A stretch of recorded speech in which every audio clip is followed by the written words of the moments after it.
Twelfth late करो पूरी। Class है कल। करो पूरी करो।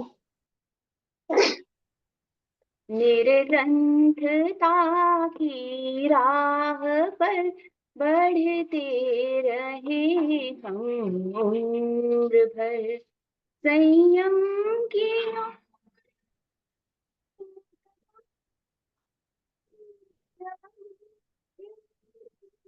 शरण तेरी शरण, निर्ग्रंथता की राह पर बढ़ते रहे हम उम्र भर, जाना हमें उस स्थान पर जहाँ सिर्फ सिद्धों का है घर, जहाँ कोई भी नहीं भेद हो, नहीं कोई राग का हो जिक्र, नहीं कोई राग और द्वेष हो, नहीं हो कहीं कुछ विस्मरण, मेरे ग्रंथता की राह पर पढ़ते रहे हम उम्र भर।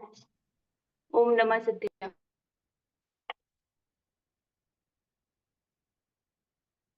नमो हरिहन्ताणं नमो सिद्धाणं नमो आयरीयाणं नमो वज्रायाणं नमो लोये सवसाहुणम्।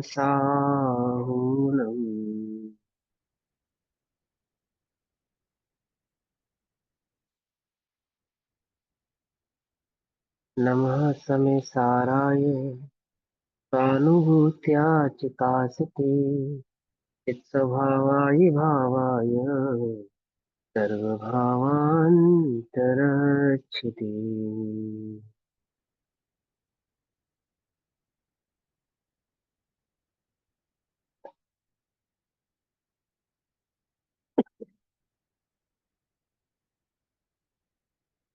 अपनी दोपहर कालीन कक्षा का विषय चल रहा है श्री समय सारजी ग्रंथ। श्री समय सारजी का स्वाध्याय हम सभी आचार्य अमृतचंद्र देव द्वारा रचित आत्मख्याति टीका के माध्यम से कर रहे हैं। आत्मख्याति टीका में मोक्ष अधिकार पेज नंबर 435 435, गाथा नंबर 297 297 नंबर की गाथा। भाव चल रहा है कि जिस प्रज्ञा के द्वारा आत्मा और कर्म को अलग किया जाता है, उसी प्रज्ञा के द्वारा आत्मा का अनुभव भी किया जाता है, अर्थात आत्मा को ग्रहण किया जाता है। गाथा पढ़ेंगे। पण्णाय गीतव्यो जौ चेदासु अहं तु निश्चयदो अवशेषाजे भावा ते मध्य परेति नादव्वा परग्रहण प्रज्ञा से नियत एतक है सो ही मैं ही हूँ अवशेष जो सब भाव है मेरे से पर है जानना। इस गाथा में निश्चय कारकों की चर्चा है। निश्चय कारक मतलब कर्ता करण कर्म अधिकरण आदि सभी आत्मा ही है, अन्य कोई नहीं है। एक आत्मा के द्वारा एक आत्मा के लिए एक आत्मा को ही एक आत्मा के आधार से एक आत्मा का ही अनुभव किया जाता है। उस भाव को यहाँ पे बता रहे हैं, भावार्थ पढ़ेंगे। प्रज्ञा के द्वारा भिन्न किया गया जो चेतक वह मैं हूँ। चेतक माने चेतने वाला, अनुभव करने वाला। ठीक, चेतक और चैत्य अनुभव में आने वाला। अब मिथ्यात अवस्था में क्या था कि चेतक तो मैं था ही, लेकिन जो चैत्य था वो क्या था? वो परद्रव्य था, जिसका मैं अनुभव कर रहा था। वो मेरा भाव नहीं था, मम भाव नास्ति, लेकिन मैं उसको मम भाव से ही अनुभव कर रहा था। तो चैत्य चेतक भाव कैसा था मेरा? एक आत्मा अनुभव करने वाला, परंतु आत्मा के भाव स्वभाव को छोड़ अन्य पर भावों का अनुभव कर रहा।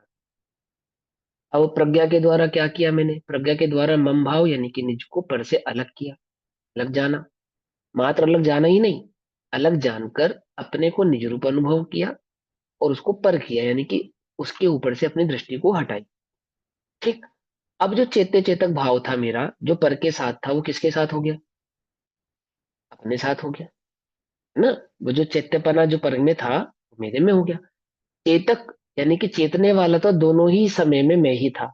जब मैं पर का अनुभव कर रहा था तब भी चेतक मैं था, अब मैं निज का अनुभव करूंगा तब भी चेतक में रहूंगा, क्योंकि चेतने वाला एक ही था। ठीक है ना, एक ही था, चेतक एक ही था। अब उस चेतक की अपेक्षा से क्या कहते हैं, प्रज्ञा के द्वारा भिन्न किया गया जो चेतक, वह मैं हूं, वह मैं है। और शेष भाव मुझसे पर है। एक मेरे से अलग जितने भी भाव बचे, वो सब क्या हो गए, मुझसे पर हो गए। अब ये पर भाव कौन कौन से हो गए, देखो 6 द्रव्यों में जो 5 द्रव्य थे वो मुझसे भिन्न हो गए। ठीक। और मेरे जो स्वभाव भाव नहीं थे, ऐसे जो अविकारी भाव है, ओ सॉरी, ऐसे जो विकारी भाव है, यानी राग द्वेष क्रोध मान माया लोभ आदि आदि, ये सब भाव भी किसके नहीं है, मेरे नहीं है। क्योंकि कर्म को, कर्म की दो प्रकार से हमने विवक्षा की थी यहाँ पे। कर्म को किस प्रकार से पहचाना था, लक्षण से पहचाना था, नियत लक्षण से। और दो नियत लक्षण कौन कौन से थे, एक तो स्पर्श रस गंध वर्ण वाला लक्षण पहचाना था हमने उसका, ठीक है ना। और दूसरा राग द्वेष मोह आदि भाव वाला लक्षण पहचाना था। ये दो लक्षण किसके नहीं है, मेरे लक्षण नहीं। और मेरा लक्षण कौन सा है, चैतन्य मेरा लक्षण है। तो मैंने मेरे को पर से भिन्न किया, और निज चेतक भाव के द्वारा शेष जितने भी भाव थे, यानी कि जितने भी वो पर के भाव थे, कौन कौन से, स्पर्श रस गंध वर्ण वाले भी और राग द्वेष मोह आदि वाले भी, वो सब मुझसे क्या हो गए, शेष सब मुझसे भिन्न हो गए। इसलिए अभिन्न 6 कारकों से, ठीक, मैं ही मेरे द्वारा ही मेरे लिए ही मुझसे ही मुझ में ही और मुझे ही ग्रहण करता हूँ। ग्रहण करता हूं अर्थात चेतता हूं, चेतता हूं अर्थात अनुभव करता हूं। अनुभव करने वाला कौन, कौन, मैं। किसका अनुभव कर रहा हूं, अपना। किसके लिए कर रहा हूं, अपने लिए। किसके द्वारा किया जा रहा है, मेरे ही द्वारा किया जा रहा है। समझ में आया बात, नहीं समझे। और किसके आधार से कर रहा हूं, कि अपने ही आधार से कर रहा हूं। वहां पे प्रज्ञा, यानी कि प्रज्ञा के द्वारा जो किया गया था, वो प्रज्ञा कोई आत्मा से अलग नहीं है। नान दंसन समग्र ज्ञान दर्शन कोई अलग नहीं है, एक ही है। हम भेद करके कहेंगे, परंतु भेद है नहीं। आत्मा ही ज्ञान है, ज्ञान ही आत्मा है। आत्मा ही दर्शन है, दर्शन ही आत्मा है। आत्मा ही चारित्र है, चारित्र चारित्र ही आत्मा है। हम ज्ञान दर्शन चारित्र का भेद करते हैं, वास्तव में तो उसमें भेद है नहीं। जब हम ज्ञान कहें, दर्शन कहें, चारित्र कहें, तो तुम उसे एक आत्मा ही जानना। ये सब आचार्य देव हमें पहले क्लियर कर चुके हैं। तो अब यहाँ क्या कहते हैं, कि मैं ही मेरे द्वारा ही मेरे लिए ही मुझसे ही और मुझ में ही मुझे ही ग्रहण करता हूँ, अर्थात चेतता हूँ, क्योंकि चेतना ही आत्मा की एक क्रिया है। क्रिया है यानी कि कार्य है, सॉरी। देखो, क्रिया और कार्य में क्या अंतर होता है, क्रिया को ही कार्य कहते हैं, क्रिया कार्य अलग नहीं होते। एक होता है कर्ता और एक होता है कर्म। कर्म, क्रिया और कार्य, कर्म, क्रिया और कार्य, ये तीनों क्या है, एकार्थवाची हैं। समझ में आई बात। कहीं पे तो उसको कर्म कहेंगे, कर्ता का कर्म। कहीं पे कहेंगे कर्ता की क्रिया। और कहीं पे कहेंगे कर्ता का कार्य।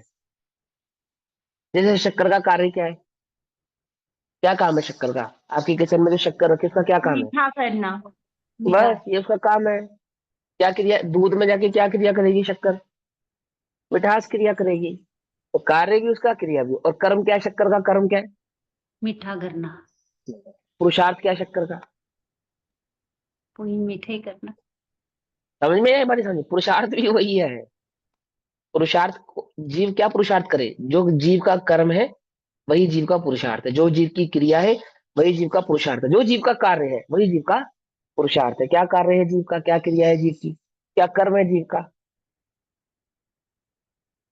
हम्म? अपने को देखना। अपने को जानना, जानना। अपने को जानना नहीं है। हाँ, जानना। जब हम कहते हैं ना अपने को जानना, है, वो तो स्पेसिफिकेशन है उसका, लेकिन वास्तव में सिर्फ जानना। ठीक है ना, सिर्फ जानना। देखो, शक्कर को मिठास से अलग कर सकते हैं कि नहीं कर सकते? तो सिंपल सी बात है। ऐसे ही कर्ता से कर्ता के कर्म को अलग नहीं कर सकते। तो तुम्हें समझ में नहीं? शक्कर करता है किसकी? मिठास की। तो शक्कर को मिठास से अलग नहीं कर सकते ना। तो कर्ता के कर्म को कर्ता से क्या नहीं कर सकते हम? अलग नहीं कर अलग नहीं कर सकते। तो कर्ता का कर्म कर्ता से अलग होता नहीं। नहीं। इसको कहते हैं निश्चय कारक। क्या कहा? जहां कर्ता का कर्म कर्ता का करण कर्ता का आधार आदि कर्ता से अलग ना हो, उसे क्या कहेंगे? निश्चय कारक। यहाँ पे जो चर्चा चल रही है वो निश्चय कारक की चल रही है। वो क्या कहते हैं? आत्मा का कर्म आत्मा से अलग हो सकता है क्या? बोले कर्ता का कर्म कर्ता से अलग होता नहीं है। तो क्या हुआ? तो आत्मा की जो क्रिया है क्या है? क्योंकि चेतना ही आत्मा की एक क्रिया है, इसलिए मैं चेतता ही हूं। क्योंकि जानना ही मेरी क्रिया है, इसलिए मैं जानता ही हूँ। चैतन्य ही मेरी क्रिया है, इसलिए चैतन्य भाव ही मेरा कार्य है। चेतने वाला ही, चेतने वाले के द्वारा ही, अनुभव करने वाला ही, अनुभव करने वाले के द्वारा ही, जानने वाला ही, जानने वाले के द्वारा ही। ठीक है ना? आंख का क्या काम है? देखना। अब देखना। हमें अब हमें आंख को देखना है तो किससे देखेंगे? आंख से। आंख क्या से समझे? नहीं। आंख का काम है देखना। आंख को देखना है तो किससे देखेंगे? आंख से ही तो आंख से देखेंगे। देखेंगे। आंख देखती है। आंख।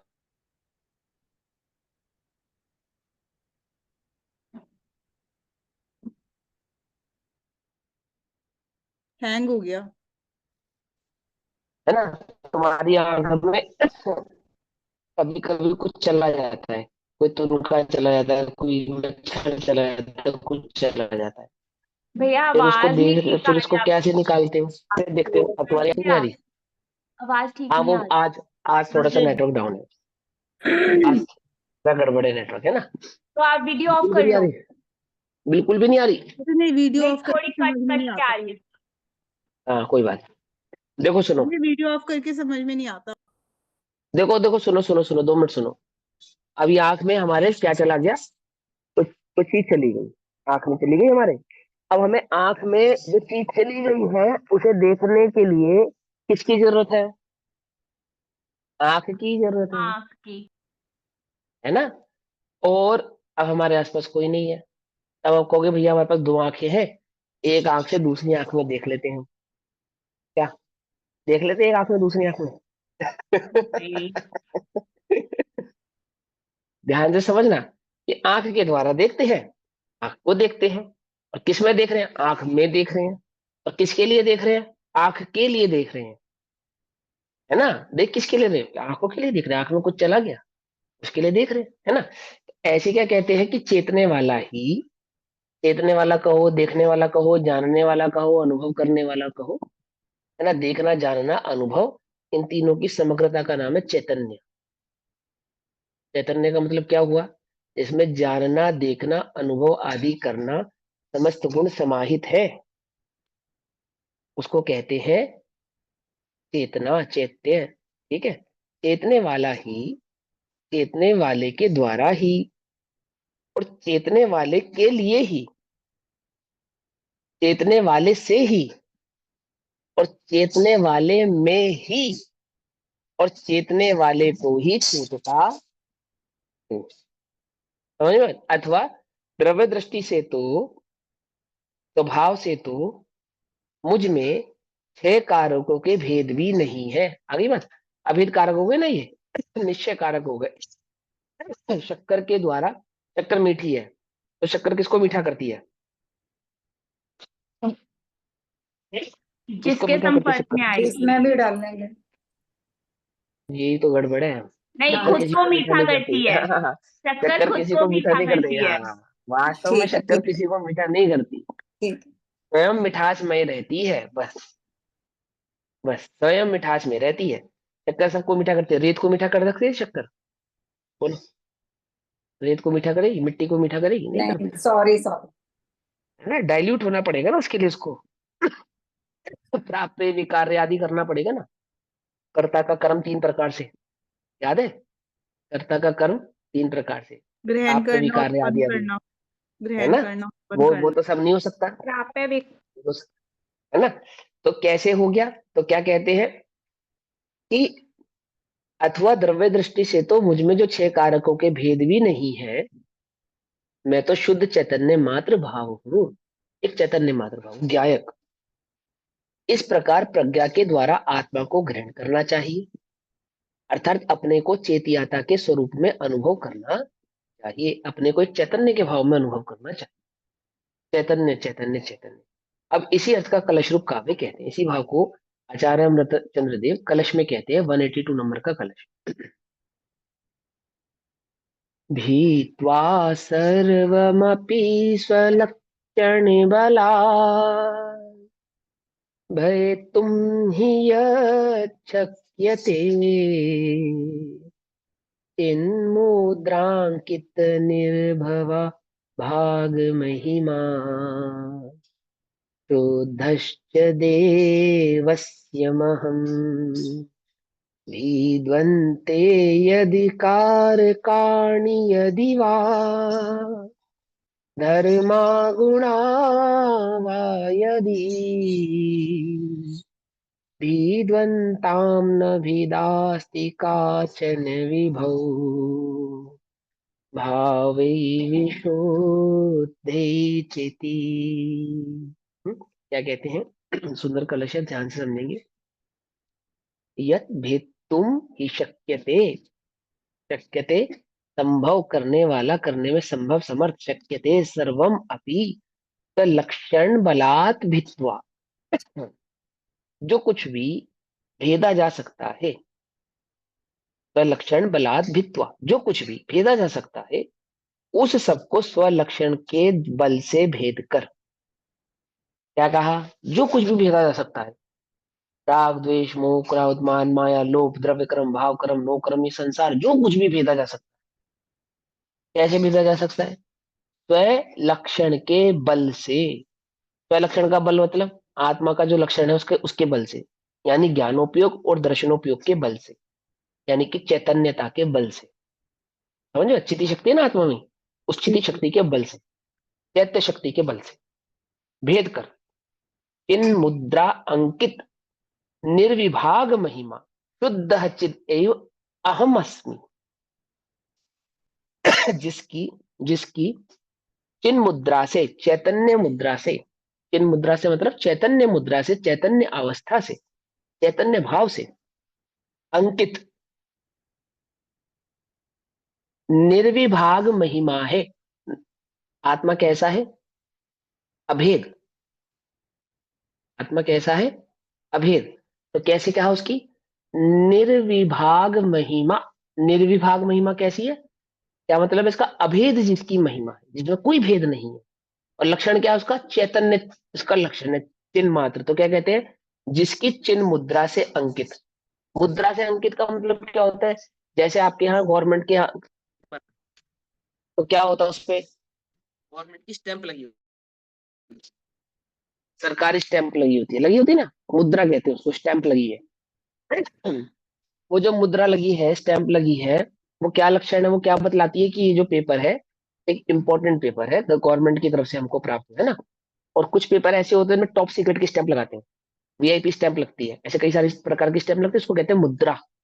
उसको क्या कहते हैं? मुद्रा। मुद्रा माने धन नहीं, उस स्टैंप का नाम मुद्रा होता है। तो क्या कहते हैं देखो, जिसकी चिन्ह मुद्रा से अंकित। अब मुझ पे, चैतन्य पे, आत्मा में क्या स्टैंप लगी है? ये चैतन्य है, ये इसकी स्टैंप है। चक्कर पे क्या स्टैंप लगी है? ये मीठी है। चक्कर पे क्या स्टैंप लगी है? मिठास की स्टैंप लगी है, मुद्रा। कैसे पहचानेंगे उसको? क्या अंकित है उस पे? क्या अंकित माने? चिन्हित। अंकित माने चिन्हित। क्या चिन्हित है उसके ऊपर? कि वह मीठी है। नमक पे क्या क्या चिन्हित है? कि वह खारा है। ऐसे आत्मा पे क्या चिन्हित है? क्या लक्षण है इसका? क्या मुद्रा है इसकी? कि ये चैतन्य है, चैतन्य मुद्रा। पद्मासन खड़गासन जो मुद्रा है ना, चैतन्य मुद्रा है, चैतन्य मुद्रा। क्या भगवान मंदिर में जो विराजमान है आत्मा में विराजमान है वास्तव में तो चैतन्य मुद्रा। समझ में बात? तो क्या कहते हैं, जिसकी चिन्ह मुद्रा से यानी कि चैतन्य मुद्रा से अंकित माने लक्षण, जिसका लक्षण चैतन्य मुद्रा है, निर्विभाग महिमा है, अर्थात वह कैसा है, अभेद है, चैतन्यता से अभेद है ना, ज्ञान दर्शन सुख आदि वीर्य सभी, तब सबसे अभेद है। अर्थात चैतन्य की मुद्रा से अंकित विभाग रहित जिसकी महिमा है, अर्थात जो एक अखंड चैतन्य भावमय है। समझ में आई बात? नहीं, लाइन का अर्थ समझ में आता नहीं आता? लाइन का अर्थ समझ में आना चाहिए। जो एक एक अखंड चैतन्य भाव है, कुछ नहीं है। उसको बहुत सुंदर शब्दों में कहा आचार्य देव ने, क्या कहा, जिसकी चिन्ह चिन्ह मुद्रा से अंकित निर्विभाग महिमा है, अर्थात चैतन्य की मुद्रा से अंकित विभाग रहित जिसकी महिमा है, ऐसा शुद्ध चैतन्य ही मैं हूं। चैतन्य लक्षण वाला और अभेद एक चैतन्य ही मैं हूं। पकड़ में बात? यदि कारकाणी व यदि धर्म व यदि गुण विधन्ते भिन्नताम, देखो यदि कारकों के, देखो कारकों के द्वारा यदि इसको भेदा जाएगा, अलग अलग किया जा सके, तो क्या कहते हैं, यदि कारकों के अथवा धर्मों के या गुणों के भेद हो तो भले हो, है नहीं, है नहीं, कहने में समझाने में, यदि हम गुणों का भेद कर रहे हैं, कारकों का भेद करे, जैसे कर्ता ने कर्म को करण से ऐसा भेद कर रहे हैं ना, में से पे पर ऐसे भेद कर रहे हैं ना। और क्या कहते हैं, यदि कारकों से अथवा धर्मों के, अस्ति नास्ति ऐसे धर्मों के और गुणों के भेद हो तो भले हो, वैसे तो मैं कैसा हूं, अविभाग, अखंड। और उस अखंड चैतन्य को आप यदि भेद करके कह भी रहे हो तो भले कहो, ठीक है ना, भेद कहते भी हो तो हो। विभौ विशुद्धई चिति भावई काचन भिदा नास्ति, किंतु विभु ऐसे शुद्ध, विभु माने प्रभु, विभु माने भगवान, विभु माने चिन्मूर्त, दृढ़ अचल नित्य समर्थ सर्वगुण पर्यायोग में व्यापक। विभु का सीधा सीधा अर्थ है प्रभु, अखंड। ठीक, तो क्या कहते हैं, विभु ऐसे विभुत्व शुद्ध है। कुछ नहीं, क्या क्या क्या बोलो, फिर से बोलो। ये कुछ शक्ति भी तो विभूत, होती है देखो ना, विभुत्व प्रभुत्व प्रभुत्व अलग है, विभुत्व अलग है अलग ही है है। ना। लेकिन हाँ, लेकिन लेकिन यहाँ पे अचल, जैसे लिखा ना, अचल नित्य समर्थ, इसको विभू कहा। अब विभू का सीधा सीधा अर्थ है जो जो प्रबुद्ध है, प्रभु है, या ऐसा कह सकते हैं जो अखंड है, ठीक है ना, जिसमें कोई भेद नहीं कर सकते हम, ऐसा। तो विभू ऐसे शुद्ध जिसमें कोई अशुद्धता ना हो, इसी प्रकार की कोई अशुद्धता ना हो, इसमें तो वो फुटनोट में तो विभू। दृढ़ता दी है। दृढ़, अब बहुत सारी चीजें लिए, दृढ़ अचल नित्य समर्थ सर्वगुण पर्याय में व्यापक, हाँ, है ना। तो ये अनेक अर्थ हो गए ना इसके, अनेक अर्थ हो गए, नहीं हो गए विभू लेकिन स्वयंभू लिया जाए तो एक ही तरह के अर्थ हो जाएंगे ना, हाँ, समानार्थी शब्द एक हो ही जाएंगे ऐसा, ना, हाँ स्वयंभू विभू। अपन, हाँ, लेकिन ये जब उसमें प्रत्यय आदि लगा देने से अर्थ अर्थ बदल जाते हैं। स्वयंभू, प्रभु, विभू आदि में प्रत्यय आदि लगाने से अर्थ बदल जाते हैं। यहाँ पे विभू का अर्थ सीधा सीधा खंड है, बस इतना समझो। यदि कारकों के अथवा धर्मों के या गुणों के भेद हो तो भले हो, किंतु विभू ऐसे शुद्ध यानी अखंड, ऐसा जो शुद्ध समस्त विभावों से रहित, जिसमें पर के भाव नहीं है, चैतन्य भाव में तो कोई भेद नहीं है। आप गुणों का भेद करते हो तो करो, आप धर्मों में भेद करते हो तो करो, आप कारकों का भेद करते हो तो करो, परंतु विभाव का तो कोई भेद इसके अंदर नहीं है। अर्थात राग द्वेष मोह आदि तो इसके अंदर नहीं है, अर्थात पर की सत्ता तो इसमें नहीं है।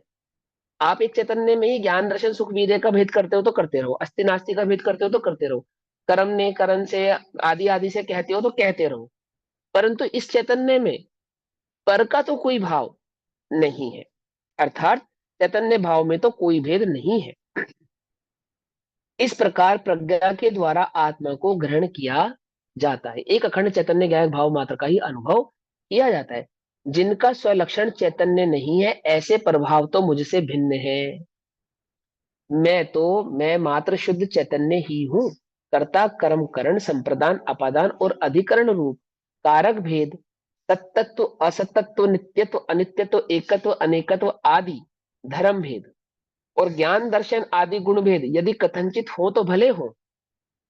है ना, आप मुझे समझाने के लिए, मुझे मेरे को प्रस्तुत करने के लिए, अपने को समझने के लिए मैं अपने गुण धर्म आदि में भेद करूं, कारकों में भेद करूं तो करूं, तो आप उसमें आप भेद करते हो तो करो, परंतु शुद्ध चैतन्य मात्र भाव में तो कोई भेद नहीं है। हम भेद करके कहेंगे तो भेद करके कहने से उसमें कोई भेद हो नहीं जाएगा। समझे नहीं समझे, वो तो कैसा है, वो तो एक अभेद ही है, विभू ही है, अभेद है। इस प्रकार शुद्धने से आत्मा को अभेद रूप ग्रहण करना चाहिए। ये ज्ञान है, ये दर्शन है, ये सुख है, ये वीर है, ऐसे ग्रहण नहीं होता ये आत्मा, ऐसे ग्रहण नहीं होता। वो कैसे ग्रहण होता है? एक चैतन्य ज्ञान भाव मात्र ही ग्रहण होता है। उस चैतन्य के अनुभव में ही ज्ञान का अनुभव है, उस चैतन्य के अनुभव में ही दर्शन का अनुभव है, वह चैतन्य के अनुभव में ही चारित्र का अनुभव है, वह चैतन्य ही सुखमय है, वही चैतन्य ही अनंत भाव अभाव आदि समस्त अनंत गुणात्मक शक्ति भाव रूप से उपस्थित है। कैसा है? अखंड है। ये आत्मा का सुख गुण है और ये आत्मा का ज्ञान गुण है।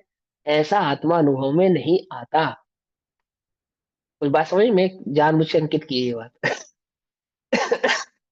ये आत्मा जानने देखने वाला है और ये ज्ञान ने सुख को जाना, ऐसा आत्मा अनुभव में नहीं आता। ऐसे नहीं होता है अनुभव, आत्मा से नहीं होता है। एक चैतन्य ज्ञान भाव, उसी को सुख कहते हैं, उसी को दर्शन कहते हैं, उसी को श्रद्धा कहते हैं, उसी को जानना कहते हैं, और उसी को अनंत अनंत अनंत अनंत गुणात्मक जैसा भी तुम जानो वो कहते हैं। अस्थि नास्ति आदि सब भाव एक साथ जानने में आते हैं, मालूम, सब जानने में आते हैं। भगवान अनंत धर्मात्मक है ना आत्मा, तो आत्मा का जो अस्थि नास्ति गुण है, तो भगवान के ज्ञान में तो जो अस्थि और नास्ति है वो युगपत झलकते हैं ना। युगपत माने एक साथ, अस्थि नास्ति भाव एक साथ झलकते होंगे ना। झलकते क्या अनुभव में आते हैं? आत्मा के गुण आत्मा के अनुभव में आते हैं, साक्षात अनुभव में आते हैं, साक्षात अनुभव में आते हैं। जैसे आत्मा में कोई भेद नहीं है, ऐसे आत्मा के अनुभव में भी कोई भेद नहीं है। निश्चय कारक से ये बात समझना आप ध्यान से। क्या कहा? आत्मा ने आत्मा को आत्मा के द्वारा, आत्मा के लिए, आत्मा से ही आत्मा में अनुभव किया। एक तो अनंत गुणात्मक आत्मा का जब अनुभव हुआ, तो उस अनुभव में जो आत्मा आएगा मेरे द्वारा, मैं जो अनुभव में आऊंगा, अपने अनुभव में आऊंगा, तो कैसा आऊंगा? खंडित रूप से आऊंगा या अखंड रूप से आऊंगा? जब मैं अखंडित हूं तो अखंडित ही अनुभव में आऊंगा ना। खंडित तो कहने में हुए थे, वास्तव में तो नहीं है ना। क्या लिखा है? चैतन्य मात्र भाव में तो कोई भेद नहीं है, लिखा तो है। उस आत्मा में तो कोई भेद नहीं है। आप कहते हो, भेद करके समझाते हो तो कहो, कथनचित उसमें धर्म कारक आदि के भेद आप कर भी रहे हो, कर दो, लेकिन वो चैतन्य मात्र तो कैसा है? अभेद है। यानी कि जब मैं ज्ञान का अनुभव करूंगा तो ज्ञान का अनुभव अलग और सुख का अनुभव अलग, ऐसे करूंगा क्या? ऐसे जानने में आएगा क्या? अखंड वस्तु तो अखंड ही जानने में आती है। अखंड वस्तु का अनुभव भी अखंड भाव से ही होता है, खंड भाव से होता नहीं। ये मैं जानने वाला हूँ, ज्ञान गुण से जानता हूँ, दर्शन से देखता हूँ, ऐसा नहीं, ऐसा नहीं। और ये सुख सा, सुख, ये मेरा सुख नाम का गुण है। ओहो, अब सुख पे दृष्टि चली जाएगी तो क्या होगा? आत्मा का अनुभव से बाहर हो जाएगा। अगर सुख पे दृष्टि जाएगी और आत्मा उससे बाहर होगा, तो सुख नाम के गुण को खंडित होना पड़ेगा। समझे? आत्मा अलग और सुख अलग। जैसे आत्मा ज्ञान से, ज्ञान ही आत्मा है, आत्मा ही ज्ञान है। आत्मज्ञानम स्वयं ज्ञानम ज्ञानाद अन्यत् करोति की आत्मा ही, ज्ञान कहो आत्मा को एक ही बात है। ऐसे दर्शन कहो आत्मा को एक ही बात है, चारित्र कहो आत्मा को एक ही बात है, सुख कहो या आत्मा कहो एक ही बात है। सुख ज्ञान से अलग है? नहीं है। ज्ञानानंद, मैं ज्ञानानंद स्वभावी हूँ, है ना। और कैसा हूं मैं ज्ञानानंद स्वभावी? आत्मनुभूति से प्राप्त तत्व में। कैसे प्राप्त हुआ हूं मैं? आत्मनुभूति से प्राप्त तत्व में ज्ञानानंद स्वभावी हूँ। कुछ बात समझ में आई या नहीं समझ में आई? ध्यान से समझना। ऐसा ये बच्चों वाला अर्थ नहीं करना। क्या? वो उल्टा नहीं पकड़ना भैया, बच्चों वाला अर्थ कहने का तात्पर्य ऐसा नहीं। मैं किसी के अर्थ को गलत नहीं कह रहा हूँ, किसी के यानी के कहे हुए वाक्य पे भी कोई प्रश्न चिन्ह नहीं उठा रहा हूँ, लेकिन मैं आपको ये बता रहा हूं कि अनुभव में आत्मा अलग और सुख अलग ऐसा नहीं है। ज्ञान दर्शन सुख वीर्य आदि आत्मा के अखंडित गुण है और अखंड भाव से ये अनुभव में आते हैं। क्योंकि अगर तुम ऐसा सोच के अनुभव करने बैठोगे कि मुझे सुख का अनुभव नहीं करना, तो आत्मा के अनुभव करने का फिर कोई औचित्य नहीं रह जाता। क्यों? जे त्रिभुवन में जीवन अनंत, और सुख चाहे दुखते भयवंत। और अनुभूति के काल में तुम सुख से भयभीत रहने वाले हो। क्यों? क्योंकि सुख पे दृष्टि जाएगी तो आत्मानुभूति से मैं बाहर आ जाऊंगा। तो फिर आत्मानुभूति करनी क्यों है जब सुख पे दृष्टि जाने से आत्मा बाहर ही आ जाएगा? तो फिर बात समझ में आ रही है या नहीं आ रही है? अभी तुम सुख नहीं समझे, सुख कहते किसे हैं? वो चैतन्य की दृष्टि ही सुख है। क्यों? वो निकषाय भाव है ना। जिस भाव में कषाय नहीं होती वो सुखमय होता है, आनंदमय होता है। पर आत्मा की दृष्टि करने पर उस उपयोग में, उस दृष्टि में उस समय क्या नहीं है? कषाय नहीं है। वो कषाय का नहीं होना ही आनंद है, सुख है। उसी को निर्विकल्प स्वसंवेदन कहते हैं। कोई विकल्प नहीं है। विकल्प माने कषाय। आपने क्या लाइन बोली अभी? आत्मा की दृष्टि में उस समय कषाय नहीं है। हाँ, कषाय नहीं है यानी कि प्रभाव नहीं है। क्योंकि हम्म। विकल्प का ही दूसरा नाम कषाय है। और स्वसंवेदन कैसा है? निर्विकल्प है। नी कषाय समझे? है। निकषाय है। और निकषाय होने के कारण ही वो आनंदमय होता है, सुखमय होता है। अब तुम उस आनंद या सुख को, जिस सुख को और आनंद तुम मानते हो, जिसे तुम मानते हो, उसे से कंपेयर करने वाले हो, तो बात समझ में नहीं आएगी। हम्म। तो बात समझ में पर नहीं आएगी। ये भावों की उस दृष्टि होना ही कषाय है। वो कषाय है। पर भावों पे वो दृष्टि कषाय है। जाती है तो वो कषाय हाँ, होती ही कषाय होती है। है। बस कर्म से होगी होती है, होगी। चाहे कोई सी भी हो उसी का जाए। नाम कषाय है। उपयोग का बहिर्मुख होना ही कषाय है, चाहे वो संजलन भाव से ही क्यों ना हो। यानी उपयोग में जो अस्थिरता है ना, संजलन क्या है? उपयोग की अस्थिरता का ही द्योतक है। सीधी सीधी सी बात है। और वो जो संजलन का भी अभाव हो गया तो उपयोग क्या हो गया? उसको क्या कहा? सकल चारित्र, अ, ये यथाख्यात सकल चारित्र, चारित्र नहीं होने है ना? देता, वो हाँ, तो संजुलन कषाय। यथाख्यात चारित्र जो प्रकट हुआ, इसका मतलब क्या हुआ? कि वो संजुलन कषाय। 100% एकाग्रता प्रकट हो गई। 100% स्वभाव में एक स्थिर हो गया वो। क्या स्थिर हो गया? अब वो कषाय भाव में। अब उपयोग बहिर्मुख होता नहीं है। अब उपयोग बाहर में जाता नहीं है। अब उपयोग बार बार आत्मा से निकलकर और बाहर की ओर जाता नहीं है। समझे नहीं समझे?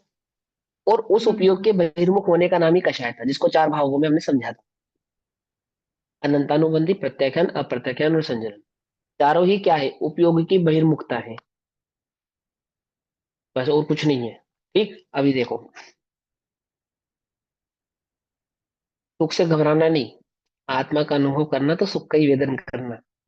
देखो, गुण भेद यदि कथनचित हो तो भले हो, परंतु चैतन्य मात्र भाव में तो कोई भेद नहीं है, अभेद है। इस प्रकार शुद्ध नय से आत्मा को अभेद रूप ग्रहण करना चाहिए। आत्मा को शुद्ध चैतन्य मात्र तो ग्रहण कराया। अब सामान्य चेतन दर्शन ज्ञान सामान्य में है, इसलिए अनुभव में, देखो ब्रैकेट में क्या लिखा है, दर्शन ज्ञान स्वभाव रूप आत्मा को इस प्रकार अनुभव करना चाहिए, तो कहते हैं। अब वो दर्शन ज्ञान में जो आत्मा है, सामान्य भाव से अनुभव में किस प्रकार से आना चाहिए, किस प्रकार से उसका अनुभव करना चाहिए, उसको आचार्य देव गाथा में कहते हैं। 298 299 नंबर की गाथा, दोनों गाथा पढ़ते हैं। अन्ना भैया तब भैया हाँ कल दीदी जो बोलो। आपने समझाया था ना, मैं संसारी हूँ, निश्चय और व्यवहार दोनों लगेंगे, ये मेरे को पॉइंट क्लियर नहीं हो पा रहा है। देखो सुनो, अगर उसमें भेद अभेद ये सब चक्कर मत डालो, हम्म। ठीक है ना? तो मैं संसारी हूँ, अशुद्ध निश्चय से मैं संसारी हूँ, बिल्कुल ठीक बात है। हाँ ठीक है। और अभी इसी मैं संसारी हूँ, इसी को कोई कहेगी तो व्यवहार की बात है कि हाँ, क्योंकि संसार मेरा स्वभाव भाव नहीं है। और व्यवहार का काम क्या है? जैसा नहीं है वैसा कहना। अशुद्ध निश्चय ने से लगाया ना आपने कि मैं संसारी हाँ, हूँ। अशुद्ध, हाँ कल बिल्कुल आपने अशुद्ध सिर्फ निश्चय से निश्चय निश्चय। ने बोला ना, इसलिए मैं कंफ्यूज हो गई थी। ठीक है, हो गया क्लियर। मैंने हो मैंने गया। बाद में ये भी बोला कि ये अशुद्ध है, एक देश शुद्ध है, आदि आदि शुद्ध है, वो हम आगे समझेंगे कि ठीक क्या, है। किसको अशुद्ध कहना और किसको शुद्ध कहना, ठीक है। ये हमें समझना है। ठीक है। ठीक है ना? हाँ, वो निश्चय नय की जो नय के संदर्भ में ये नय है, पहले तो ये निश्चय क्यों है वो समझाया। अब कौन सा निश्चय है वो हम आगे समझेंगे, अशुद्ध है या शुद्ध है या कैसे है ना? चलो सुन लो। पण्णायेऽघितव्यौ जौ दत्तासु अहं तु निश्चयदो अवशेषाजे भावा, बचे हुए जो भाव है, अवशेषाजे भावा ते मध्य परे तीर्णादव्वा, अपने से नहीं जानता है। पण्णायेऽघितव्यौ जोणादासो अहं तु निश्चयदो अवशेषाजे भावा ते मध्य परे तीर्णादव्वा ग्रहण प्रज्ञा से नियत दृष्टा है सो ही मैं ही हूँ। मैं देखने वाला हूँ ऐसा नहीं, दृष्टा है सो मैं ही हूँ, मैंने मैं देखने वाला हूँ, मैं अलग और देखने वाला अलग ऐसा नहीं। देखना वो मैं ही हूँ बस, और कुछ नहीं है, कोई भेद नहीं है उसके अंदर। मैं और आंख अलग नहीं है, एक ही है। कर ग्रहण प्रज्ञा से नियत दृष्टा है सो ही मैं ही हूँ। अवशेष जो सब भाव हैं मेरे से पर है जानना। कर ग्रहण प्रज्ञा से नियत ज्ञाता है सो ही मैं ही हूँ। अवशेष जो सब भाव है मेरे से पर ही जानना। हम्म? जानने वाला और देखने वाला मैं हूँ, अर्थात मैं ही जानना हूँ, मैं ही देखना हूँ, अर्थात मैं ही ज्ञाता दृष्टा हूँ। समझ में बात? इस ज्ञान और दर्शन यानी चैतन्य से अलग जितने भी भाव हैं, इन सभी भावों को अपने से क्या जानना, भिन्न जानना, पर जानना। आत्मार्थी के हथियार का क्या नाम है? प्रज्ञा। आत्मार्थी के हथियार का नाम क्या प्रज्ञा। है? प्रज्ञा। हाँ, प्रज्ञा को ही भेद विज्ञान कहते हैं, वीतराग भी कहते प्रज्ञा हैं को ना। ही सम्यक ज्ञान कहते हैं। वीतराग भाव। हाँ, वीतराग भाव भी कहते हैं, बिल्कुल करेक्ट है। इसी प्रज्ञा का ही दूसरा नाम वीतराग भाव भी है। यही प्रज्ञा भेद विज्ञान ही है। इसी प्रज्ञा को अभ्यास तत्व निर्णय भी इसी प्रज्ञा का दूसरा नाम है।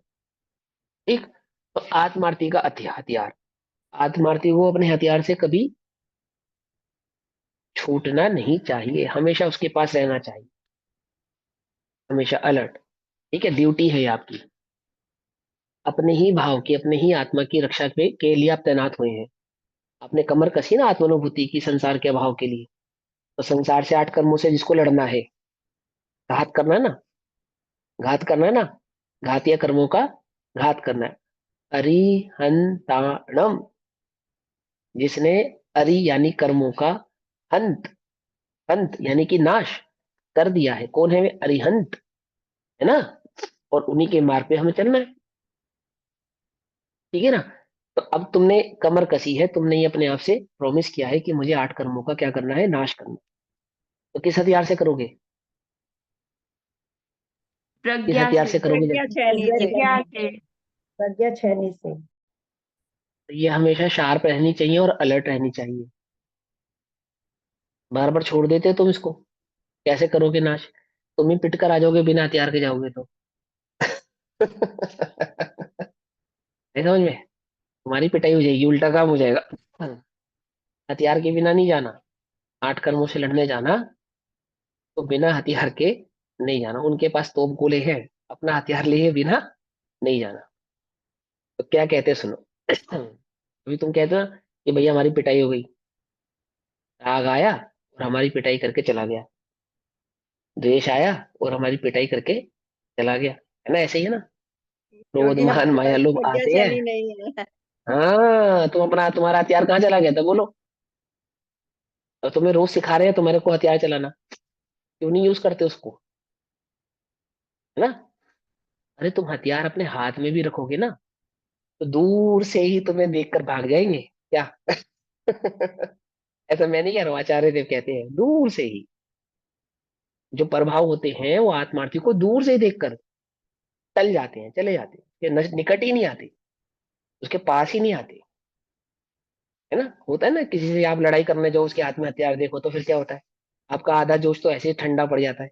तो उसके हाथ में हथियार है, और वो हथियार ऐसा हो, मान लो बंदूक हो, लाठी डंडा हो तो चलो लगे भी कि कोई बात नहीं, आधा जोश तो बचता है, और बंदूक ही हो तो फिर तो पूरा ही जोश ठंडा हो जाता, नहीं हो जाता?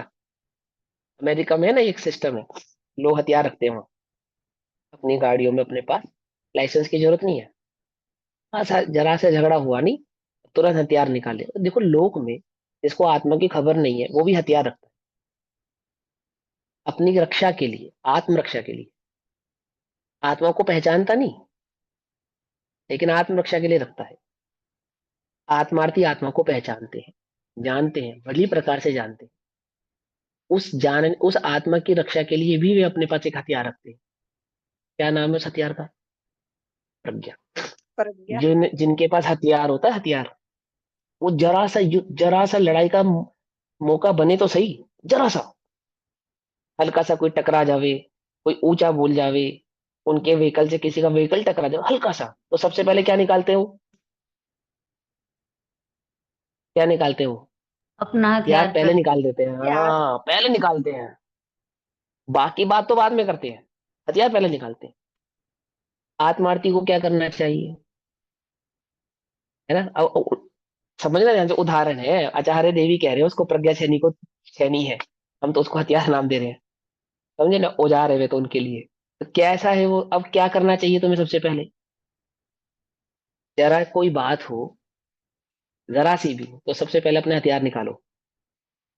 चाहे वो हथियार प्रज्ञा छेनी वेद विज्ञान, ठीक है? पैनी प्रज्ञा सैनी, पैनी तन्मय होना ज्ञान, चाहिए वो, हाँ। और पैनी पेन ही होनी प्रज्ञा चाहिए, हाँ सैनी। ये भी है, पेन ही होनी चाहिए, उसको शार्प करते रहा करो। अभी यूज नहीं हो रही ना, अभी शार्प करते रहो उसको। जब यूज करने के टाइम है तो शार्प नहीं, उसी टाइम शार्प करने बैठोगे तो गड़बड़ हो जाएगी। अभी सामने से गोली चलाने वाला और तुम बंदूक खोल के उसमें गोली डालोगे तो क्या होगा? गड़बड़ हो जाएगी ना, जितनी देर में तो उसमें बारूद भरोगे उतनी देर में तो कहाँ हो जाएगा। तो उसको निरंतर रेडी रखो। अभी कोई पंगा नहीं है, इस समय शार्प रखो अपनी प्रज्ञा शनि को, इसमें शार्प कर लो। जैसे ही कोई बात हो तो सबसे पहले तुरंत अपनी तलवार निकाल लेने। हाँ हाँ, स्विच ऑफ।